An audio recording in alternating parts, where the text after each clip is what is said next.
the real issue is the same, where we replace where God should be sitting in our life with our own selves. So we shall now go to a little going deeper into the flesh, the topic of the flesh. So today's topic is the flesh and our ego. We will devote 10% of the time to dwell into what the flesh means, and most of the time we'll be talking about what our ego looks like and what it means. And I'll have some questions for you later. But so on the flesh, this is quite theoretical. I think Auntie Serene went through this very briefly last week. So the Greek word is sarx, S-A-R-X. And she might have mentioned that there are actually three uses of this Greek word in the Bible. So three meanings actually of the flesh. The first one is actually very straightforward. The body, our body or our humanity or what makes us human. So in First Corinthians 6:16, it reads, do you not know that he who unites himself with a prostitute is one with her body? So it's really our physical body. Okay, the second meaning refers to our ethnicity or identity, or actually basically how we characterize ourselves or the group we belong to. So in Philippians 3:3, it says, for it is we who are the circumcision, who serve God by his Spirit, who boast in Jesus Christ and who put no confidence in the flesh. So basically it's about, how you group yourself. This is the second meaning. And the third meaning is the one that we're interested in. It refers to our sinful nature, or what we call our animal instincts. I shall read Ephesians 2 verse 3. All of us also lived among them at one time, gratifying the cravings of our flesh, our sinful nature, sarx, and following its desires and thoughts. So the third meaning is actually where our ego lives. Our ego is not something that we calmly choose. It is like an animal, like the lion, right? When the lion sees a deer, it doesn't think, oh, should I eat the deer or should I eat the deer, right? It will just immediately pursue the deer. So it reacts on instinct, and often before we have had a chance to think about it.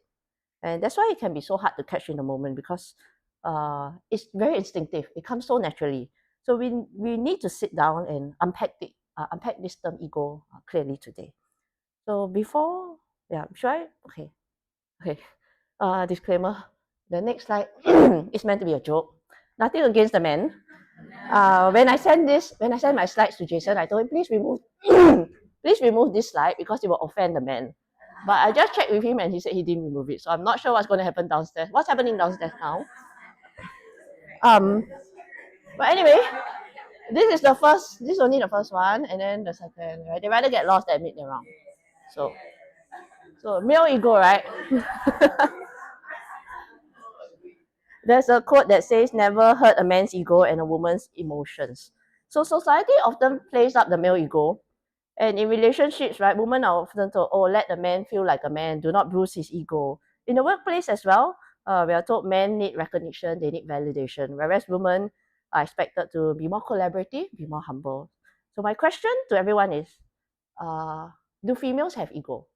Or is ego a male thing only? Okay, I'm glad to hear the answer. Is it really true that women do not have ego? No, right? We all know females have ego too.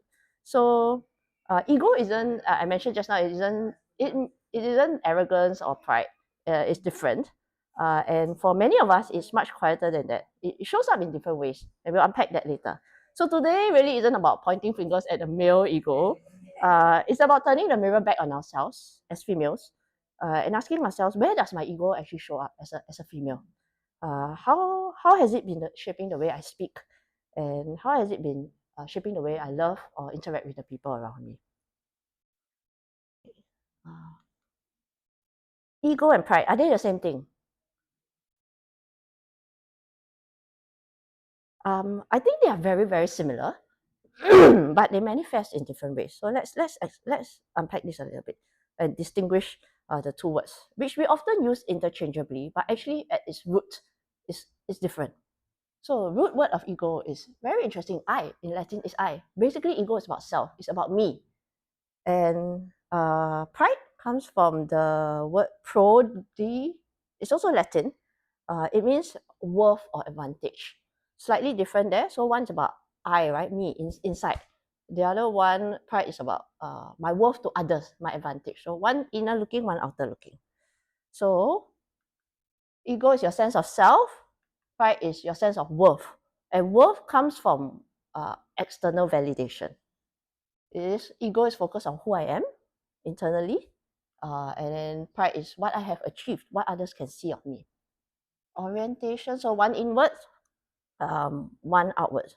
Ego is oriented inwards. It's about the flesh, how we see ourselves.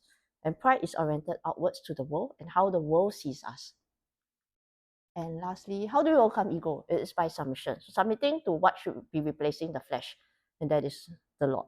How do we overcome pride? It is by humility. So a slight difference here, two facets of the same word. And I think next week, Auntie Laifan will be talking about pride.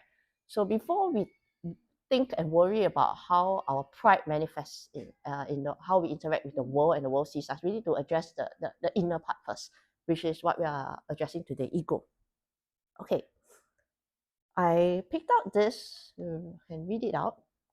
Self is, this comes from the book that we've been studying, or the facilitators have been studying to prepare for these lessons, by John Mark Comer, Live No Lies. It's a pretty interesting book, so if you have time, we can share the link with you for reading as well. Self is the new God, the new spiritual authority, the new morality. But this puts a crushing weight on the self, one it was never designed to bear. It must discover itself, become itself, stay true to itself, justify itself, make itself happy, perform and defend its fragile identity. But what about the many days that we are not all that great? The pressure is exhausting. So what is written here is actually very, very sobering. When self becomes the new authority, it means that we have to do a lot of things. It's a crushing weight. We were never designed to carry this weight, to do all these things. And what about the days that we don't feel that great? Do we still have to carry the pressure of holding up ourselves? It can become very unbearable. And this is also why like the flesh can sometimes be very drawn to ego, because it promises us a way to be in control, to control everything about ourselves. But this is something that was never meant to be. It was not designed. Our lives were never designed to be lived this way. So actually, practically speaking, then let's move on now to what does ego look like in our lives, in our females' life. So some of the examples that I will share will be can be quite maybe blunt, or don't take it personally. We come with an open mind to examine actually has our ego played out in certain aspects of our lives. There's only 3 examples in which ego manifests itself in the female way. So we're very familiar with male ego, but what about female ego? How does it show up? Okay, example 1. Manifestations of female ego, needing acceptance or validation.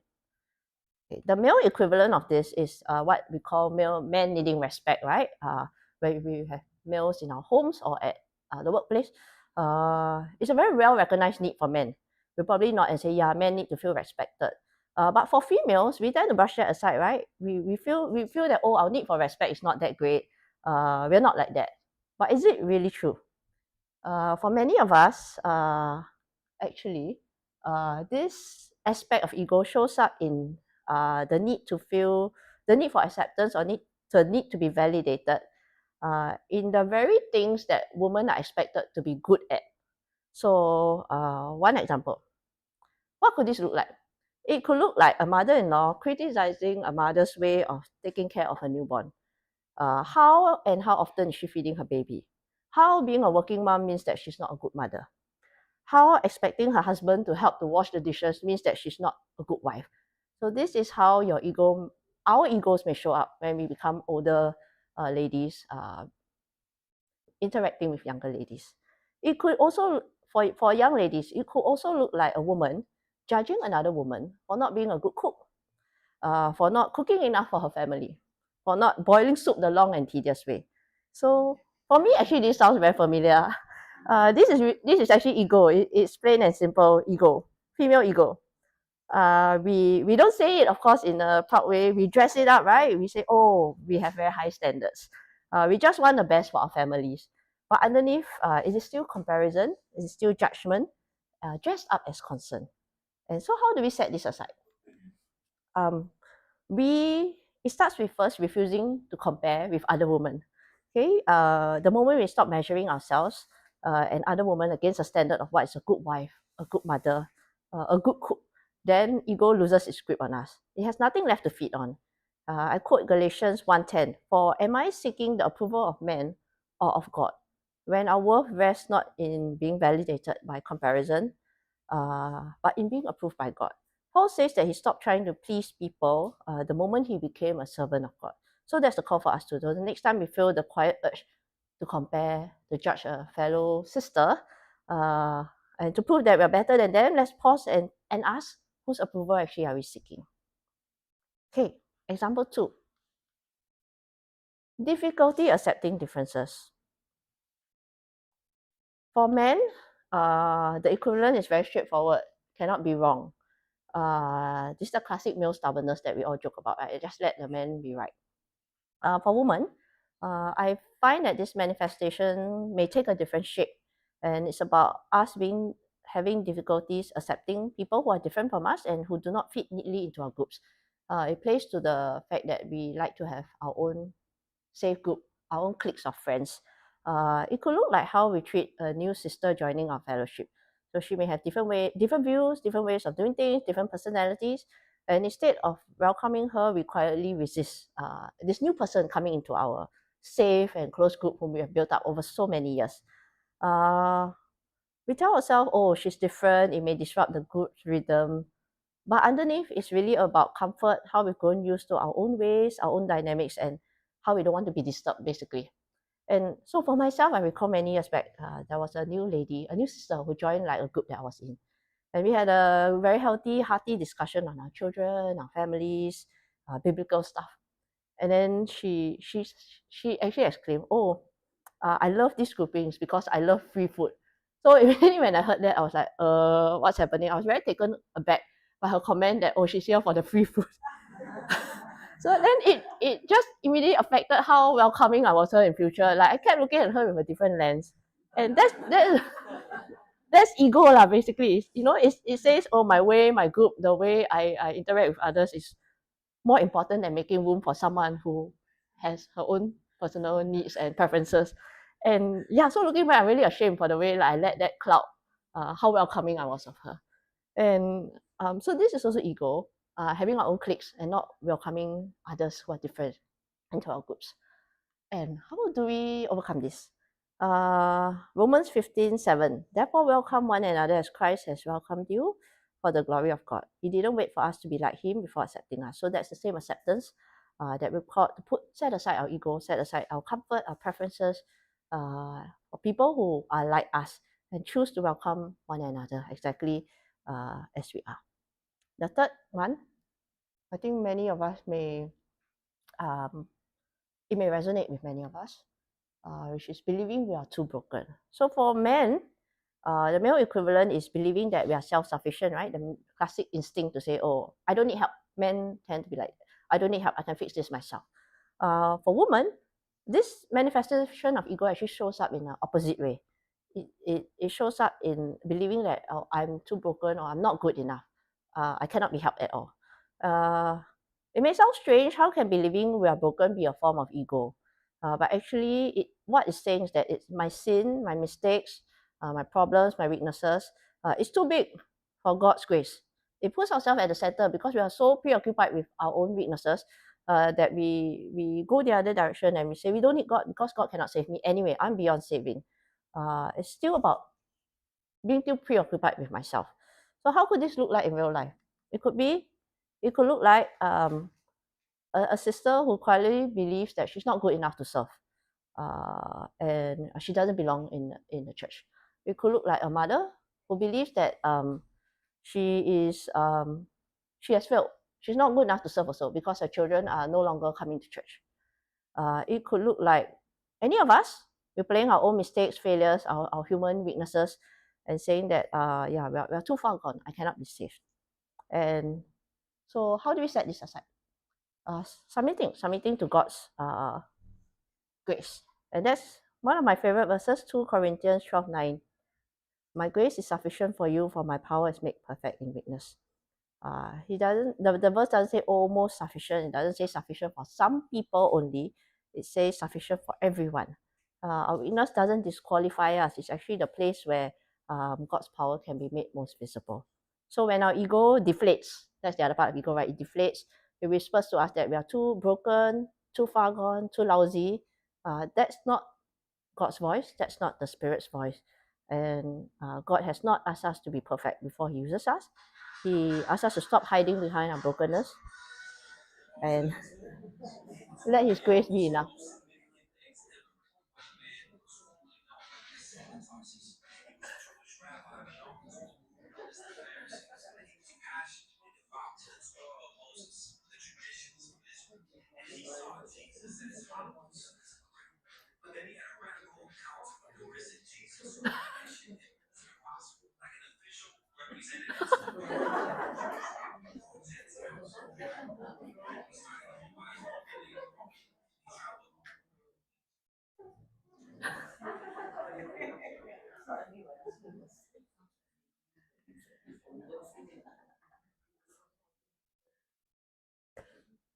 So earlier on in the comparison table, I shared that one way to overcome our ego is really just submission to the Lord. And let's discuss a little bit what does submission mean, because submission can sound like we resist submission, right? Submission sounds like we are giving up something, we are losing our freedom. But actually, one other interesting concept in the book is the concept of freedom. When we think of freedom, we usually think of negative freedom. So it's freedom to do what we want, freedom to buy what we want, answering to no one but ourselves. This is the freedom that ego actually chases. It sounds appealing, but it leads to a very exhausting and fragile identity where we're constantly to chase what we want, to defend and prove ourselves. But there's another concept of freedom, which is positive freedom. Freedom from something. And the concept of freedom in the Bible is actually freedom from the actual fleshly desires that hold us captive. So freedom from needing to be right. I can be free from my ego. I can be free from needing to be right. I can be free from the desire to control everything around me.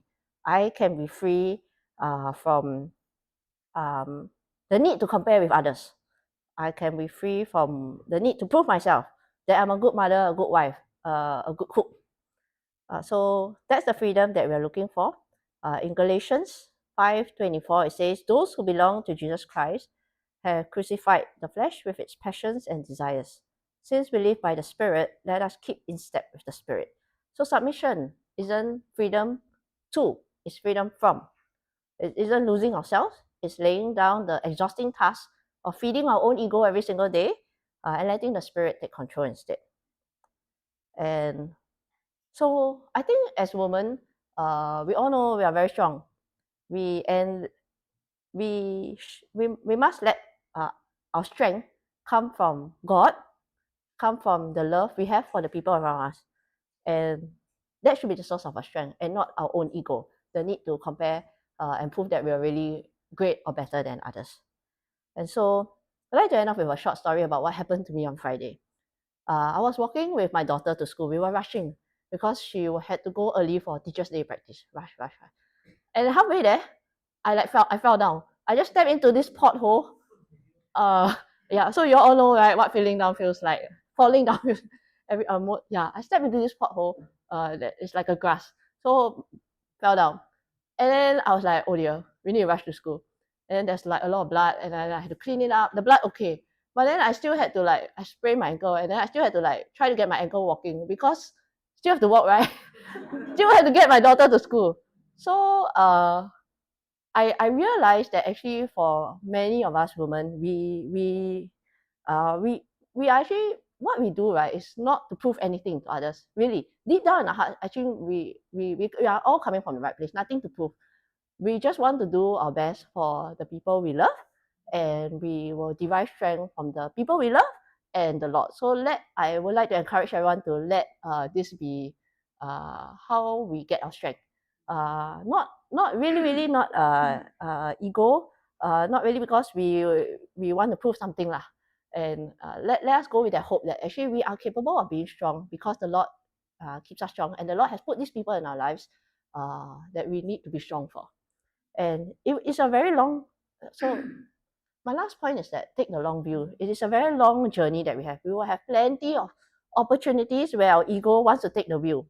A comment that someone makes that stings, and then we want to prove we are better than this person, or a decision that goes against what we might have chosen, but actually the spirit is gently nudging us that be the bigger person, do things differently. A moment where we are tempted to compare or defend or prove ourselves all over again. This will keep coming. It will keep coming up in our flesh. So let's take the long view. Every small moment that we choose submission over ego is a step that we are in step with the spirit that also resides in us. There is no one-time victory that we can just overcome this ego immediately after today. I pray and then no more ego. It will always be there. It's a lifelong challenge that we'll face, the lifelong walk that we have to keep choosing one step at a time. Okay, so now I think it'll be good for us to go into our groups to share with each other how this ego has shown up in our lives. Is there something about a part of your ego that you've been struggling with? What has worked? What hasn't worked? How do you feel? And what's nudging you to overcome that aspect of your ego? Okay, so I think we have some time. So 25 minutes, I'll call everyone back when the time is right for inner work and then a closing prayer and song. Okay, so we can reorganize the chairs.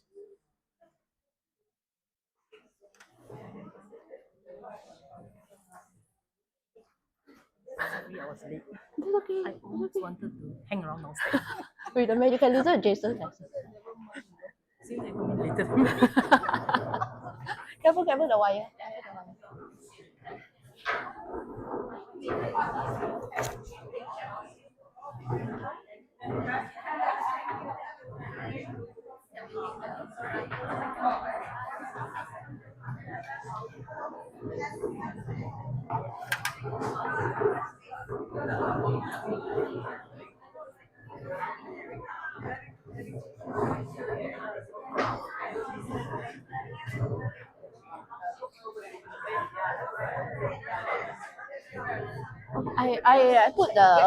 I open this so that they can see you in case.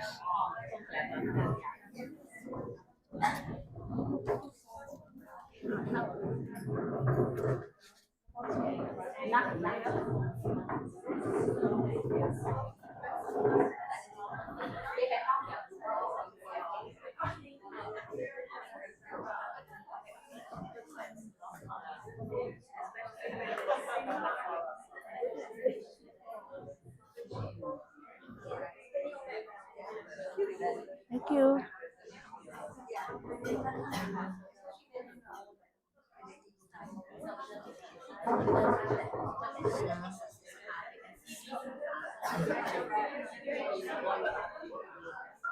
Geraldine is here. She can join.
Can I join your group? Hey, even I want to ask you something. I think I've asked you before actually.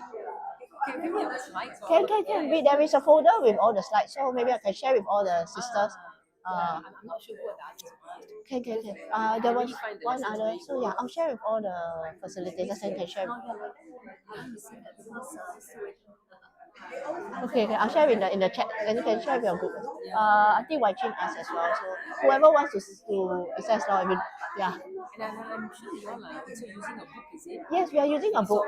Yeah, so the folder, the book is Live No Lies, John Mark Comer. Yes. So Irvin also shared a PDF of the book inside the folder, so can read it. The facilitators. Yes, actually yes. Is it inside? It's inside. Okay. Yeah, and I think there are one or two hard copies. I think Roy had borrowed one, but I think when he's done, that belongs to the church. Maybe you can share with us. Can. Because I missed the July classes. Oh yes. Okay. Can. There's many things that on our own we can reflect. Yes. No, I take it up first, then I connect back.